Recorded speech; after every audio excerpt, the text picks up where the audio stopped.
Hi everyone.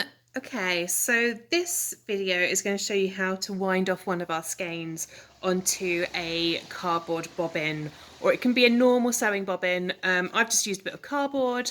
I've popped the colour at the top to try and keep myself organised because I've taken the skein off, the tag off this skein.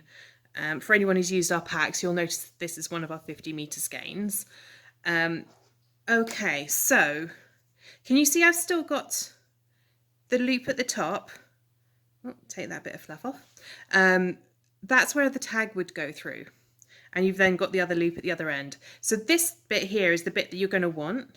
And we're going to open it out using this loop. So I'm just going to let it untwist and just use one of those to open it out into the full skein circle. What you want to look at now is you're looking for the tie that goes around the skein. So you'll find a little knot and a loop that goes around with that knot. That is your start and end point of the skein. That's where we're going to want to cut. But before we do that, we're going to want to keep this under tension. So the best way to stop this from becoming a great big ball of yarn that you can't untangle is to keep this skein tight whilst you unroll it. So all I've got here is some my flour pots full of my baking flour, but they're very heavy, so that's quite useful, and they're also just very sturdy. There's no slope at the bottom, so it's not going to get caught anywhere. And all you're going to do is open out the skein and put it around two heavy objects. So it doesn't have to be ceramics, it can be bottles of water, it can be anything that's going to hold them slightly under tension. If you've got a helper, this is perfect because then you can get your helper to stand with their hands out like this, holding it apart. And that keeps it really under tension.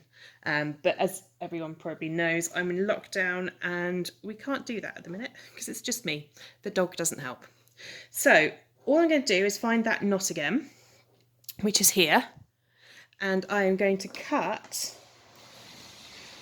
not the whole skein, just the little loop going round, and that is going to give you threads like this, which is your start and your finish. It doesn't really matter which one you use. You want to keep that a little bit tight. It doesn't have to be super tight. You want to be able to kind of flick it like that, and then you can just literally move your hand around and wrap it. And as I go round, it might get a little bit stuck going around the ceramics. But there we go. And that keeps it all nice. I apologise for my horrible wrapping. I've never liked doing this. This is why I cut mine, you see.